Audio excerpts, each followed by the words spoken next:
नमस्कार, मी करण आपलं सगळ्यांचं माझ्या चॅनलवर स्वागत आहे. मित्रांनो, देशभरात निवडणुकीचे वारे वाहत आहेत.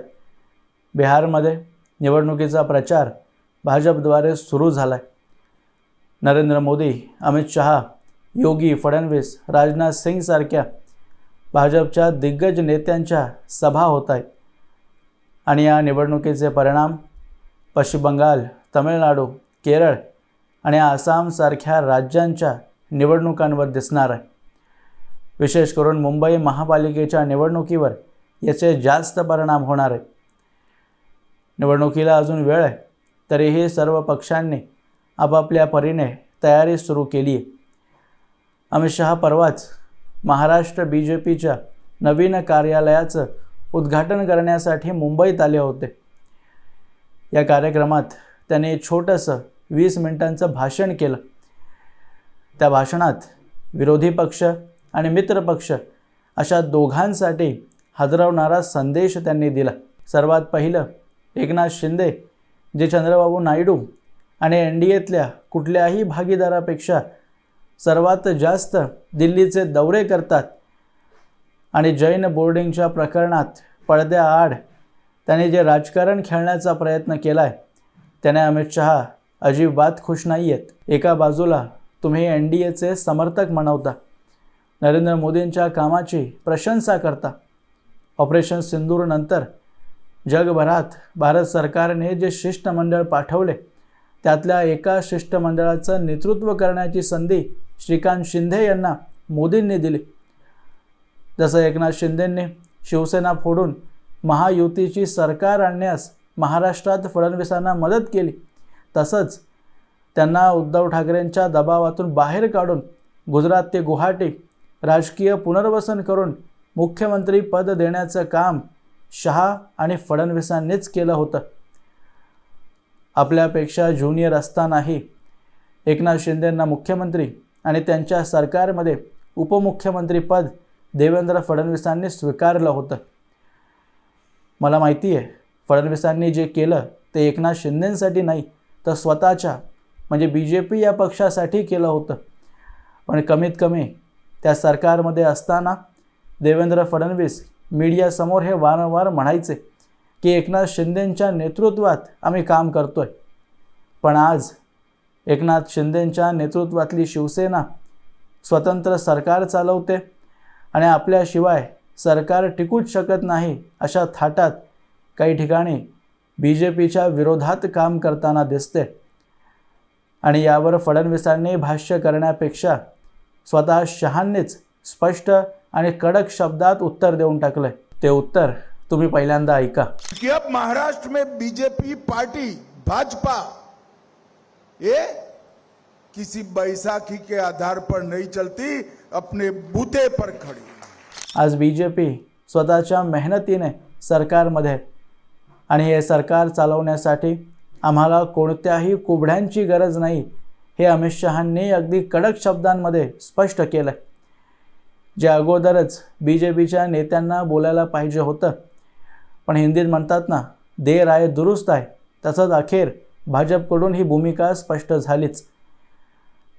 आणि यातून हा सुद्धा संदेश जातोय की एखाद्या मित्रपक्षाला जर BJPने करंगळी पकडायला दिली, तर त्यातल्या नेत्यांना डोक्यावर नाचवून BJP घेणार नाही. आणि जर एखाद्या व्यक्तीला वाटत असेल की शहा आणि महाशक्ती ही फडणवीसांच्या विरोधात काम करताना आपल्या पाठीशी उभं राहील, तर हा गैरसमज त्यांनी डोक्यातून काढून टाकावा.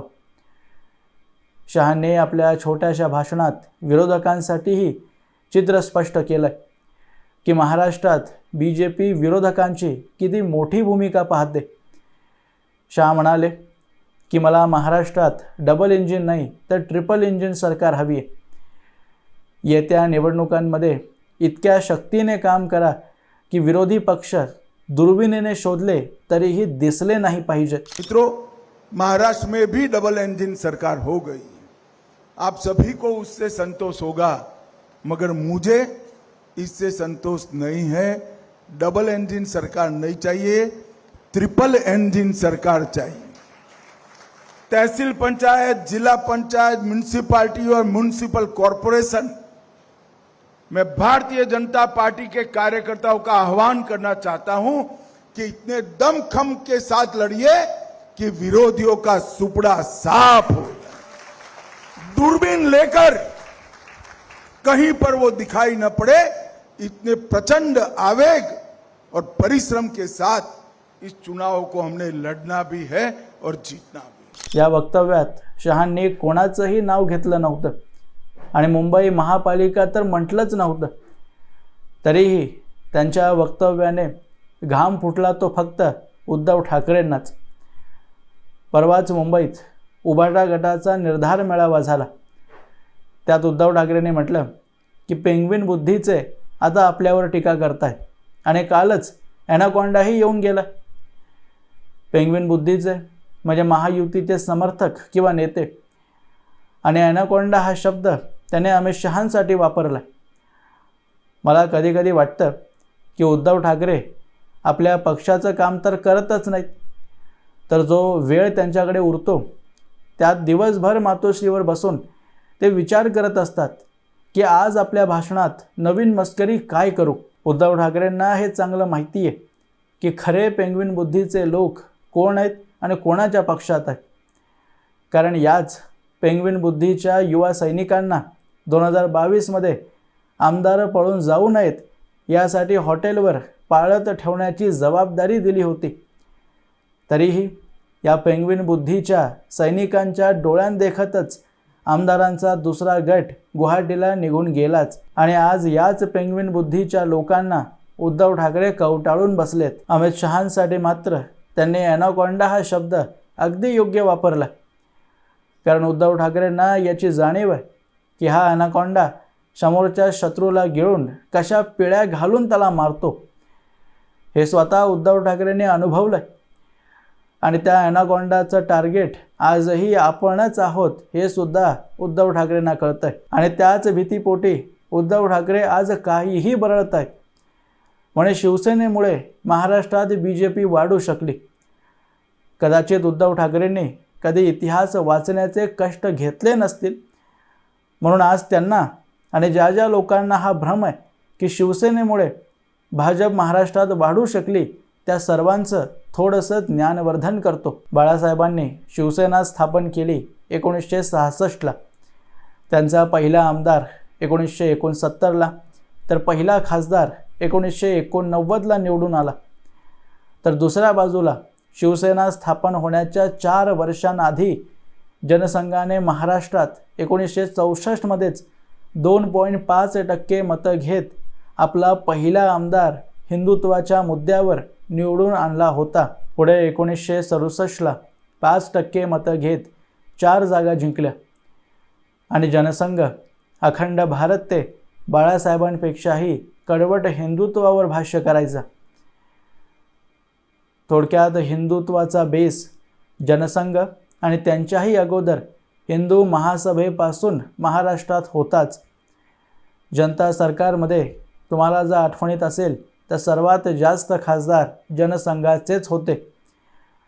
अनेकदा लोक भारतीय जनता पक्षाविषयी बोलताना 1984च्या 2 खासदारांपासून मोजतात, व लोकांना याचा विसर पडतो की त्याच्या अगोदर जनसंघ तब्बल 90पेक्षा जास्त खासदारांपर्यंत पोहोचला होता। जे लोक म्हणतात की हिंदुत्वाच्या मुद्द्यावर बाळासाहेबांनी पहिल्यांदा निवडणूक जिंकून दाखवली, तर ते पूर्णतः चुकीचं आहे, कारण हा करिश्मा स्वातंत्र्यापूर्वीच हिंदू महासभेने करून दाखवला होता। त्यामुळे भाजप आणि शिवसेना यांच्या युतीने या दोन्ही पक्षांना महाराष्ट्रात वाढण्यास मदत मिळाली हे म्हणणं जास्त उचित ठरेल। आणि हे सत्य आहे की बीजेपीतल्या कुठल्याही नेत्यापेक्षा महाराष्ट्रात त्या काळी बाळासाहेबांची प्रसिद्धी ही जास्त होती।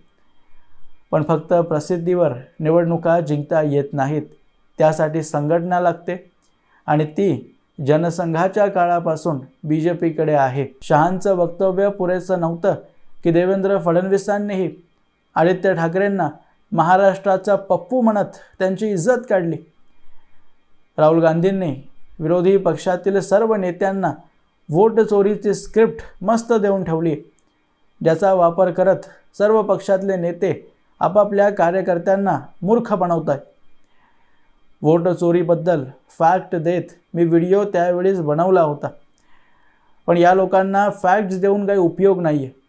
कारण एखाद्या अज्ञानी व्यक्तीला तुम्ही ज्ञान देऊ शकता, पण जो अज्ञानी होण्याचं सोंग करतोय त्याची फक्त टिंगलच उडवली पाहिजे, आणि तेच देवेंद्र फडणवीसांनी केलं आहे. कारण या लोकांवर जास्त वेळ घालवून काहीच उपयोग होत नाही. तो व्हिडिओ एकदा पहा. देखिए, मेरी अपेक्षा इतनी थी कि मैं आदित्य ठाकरे को थोड़ा बहुत जानता हूँ, इसलिए मुझे अपेक्षा नहीं थी कि वो भी पप्पूगिरी करेंगे. उन्होंने भी राहुल गांधी जी की स्टाइल में बड़ी स्क्रीन लगाना, और फिर हमने देखा राहुल गांधी जी इधर से उधर चल रहे हैं, उधर से इधर चल रहे हैं, और जो बोला उसमें खोदा पहाड़ और निकला चूहा भी नहीं, ऐसा जो राहुल गांधी का प्रदर्शन था बस उसी का रेप्लिका यहाँ पर आदित्य ठाकरे इन्होंने किया है. मुंबई महापालिकेच्या निवडणुकीत यांचा सुपडा साफ होणार आहे हे स्पष्टपणे दिसतंय, पण त्या अगोदर यांचे वक्तव्य आणि कृत्य पाहिले की अजून दृढ विश्वास होतो की ठाकरे ब्रँडची पुंगी वाजवणाऱ्यांची कायमची बोलती लवकरच बंद होणार आहे. असो मित्रांनो, याबद्दलची तुमची मतं तुम्ही मला कमेंट बॉक्समध्ये अवश्य लिहून कळवू शकता, आणि असेच माहितीपूर्ण व्हिडिओज पाहण्यासाठी माझ्या चॅनलला सबस्क्राईब जरूर करा. भेटूया पुढच्या व्हिडिओमध्ये. तोपर्यंत जय हिंद, जय महाराष्ट्र.